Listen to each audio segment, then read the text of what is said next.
আসলে এই লাইব্রেরিটার কথা আমি শুনেছিলাম আগে, কখনো আমার আসা হয়নি। সেই জন্য আমার একটা ইচ্ছা ছিল যে যখন যদি কখনো আসতে পারি, সময় করতে পারি, তাহলে এই লাইব্রেরিটা আমি দেখে যাবো। একটা কথা অনেক শুনেছিলাম। এটার পিছনে আরেকটি কারণ আছে। অনেকদিন যাবতই যখন থেকে জানি তার আগে পিছিয়ে দিয়ে একটি চিন্তা সবসময় মাথায় ঘুরছিল। সেই চিন্তাটি হচ্ছে, আমি মোস্তাফিজুর সাহেবকে বলছিলাম একটু আগে উপরে, আমরা যদি খেয়াল করে দেখি আমাদের আশেপাশে যারা তরুণ বয়সের যারা ছেলে মেয়ে যারা আছে, আমরা অধিকাংশ সময় দেখি যে ওরা মোবাইলের ভিতরে থাকে, মোবাইলের সাথে কানেক্টেড। তো যখন এটা বেশ অনেক বছর ধরেই আছে, আমি দেখেছি যে স্বাভাবিকভাবে আমাকে অনেক বছর বাইরে থাকতে হয়েছিল। তো আমি ইউকেতে ছিলাম এবং ইউকেতে আমি দেখেছি যে সব থেকে সুন্দর ছোট ছোট ছোট ছোট লাইব্রেরি আছে। সেখানে কিন্তু ছেলেমেয়েরা যাচ্ছে, পড়ছে।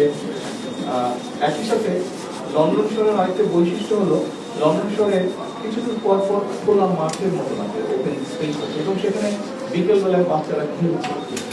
তো এই দুটো বিষয় আমাকে খুব আকৃষ্ট করেছে, এবং তখন থেকেই আমার একটি ইচ্ছা ছিল যে আমি যদি সুযোগ পাই কখনো, তাহলে আমাদের দেশের ছেলেমেয়েদের জন্য খেলার মাঠের ব্যবস্থা করি। নায়াসিনামাইড ও স্যালিসাইলিক সমৃদ্ধ লিলি ফেস ওয়াশ যা ফেসের ডেড স্কিন সেল দূর করে দেয় দ্বিগুণ ফাস্টার ব্রাইটেনিং। খেলার মাঠ মানেই যে স্টেডিয়ামের মতো কিছু হতে গেলে কিন্তু তা না। ওপেন স্পেস, গ্রিন সবুজ লন, যেখানে বাচ্চারা খেলবে, যেখানে বাচ্চারা দৌড়াদৌড়ি করবে, যেখানে বাচ্চারা বা যে কোনো মানুষ বয়সের মানুষের বুক করে শ্বাস নিতে পারে। এরকম একটা পরিকল্পনা ছিল, এবং সে ব্যাপারে আমরা মোটামুটি ভাবে কাজও শুরু করেছি। সারা বাংলাদেশ, ঢাকা শহর সহ সারা বাংলাদেশ আমরা চেষ্টা করছি কিছু বের করতে, কোথায় বাচ্চাদের জন্য আমরা ওপেন স্পেস ক্রিয়েট করতে পারবো, যেখানে বাচ্চারা খেলবে, ছেলেমেয়েরা খেলবে, বড়রা যারা ওপেন স্পেসে গিয়ে শ্বাস নিতে চায়, মানুষ সত্যি কথা সব বয়সের মানুষ বুক ভরে শ্বাস নিতে পারবে, এটি একটি বিষয়। আর আরেকটি আমার ইচ্ছা ছিল, যেটা বললাম লাইব্রেরির ব্যাপারে, যে বাচ্চাদেরকে যদি মোবাইল থেকে কিছুটা হলো বের করে এসে বইয়ের পড়ার পাঠ করার অভ্যাসে আমরা নিতে পারি। আপনারা নিশ্চয়ই এর মধ্যে দেখেছেন, অধ্যাপক আব্দুল্লাহ আব্দুল সাইদ সাহেবের সাথে আমি বসেছিলাম কথা বলতে। ওনাদের একটা সংগঠন আছে যেখান থেকে ওনারা বুক রিডিং এর একটা ওনাদের বিষয় আছে, বিশ্ব সাহিত্য কেন্দ্র, রাইট। তো ওখান থেকে ওনারা একটা ব্যবস্থা করেন। আমি সরকারের পক্ষ থেকে আমরা ওনাদের সাথে কাজ করতে চাইছি, যে আমরা এখন যেটা চিন্তা করছি, আমরা প্রতি উপজেলার 2টো করে প্রাইমারি স্কুল আমরা টার্গেট করার চেষ্টা করছি, যেখানে আমরা বাচ্চাদেরকে বই দিব, কোনো রাজনৈতিক বই না, রাজনীতির বাইরেও বিভিন্ন বিষয়ের বই আছে, বহু বিষয়ের বই আছে। আমরা সেই ধরনের বই দিব, যেগুলো বই পড়লে বাচ্চারা অনেক কিছু বুঝতে পারবে, দিন দুনিয়া সম্পর্কে, পৃথিবী সম্পর্কে জানতে পারবে অনেক কিছু। এরকম বই দিব আমরা তাদেরকে, এবং বই দিয়ে আমরা সেটা তাদেরকে আস্তে আস্তে আস্তে পাঠের অভ্যাস করাতে চাইছি।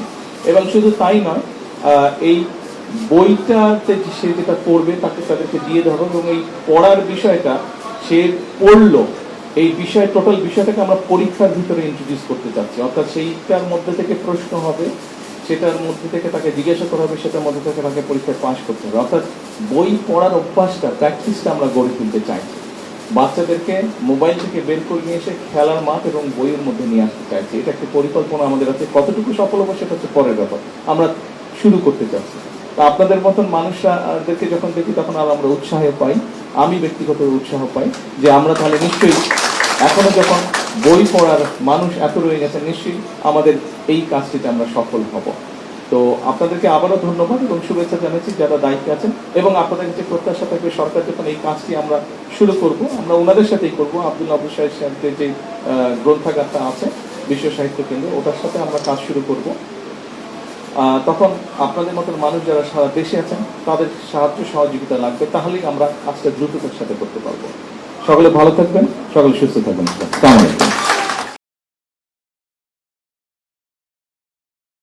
নায়াসিনামাইড ও স্যালিসাইলিক সমৃদ্ধ লিলি ফেস ওয়াশ যা ফেসের ডেড স্কিন সেল দূর করে দেয় দ্বিগুণ ফাস্টার ব্রাইটেনিং।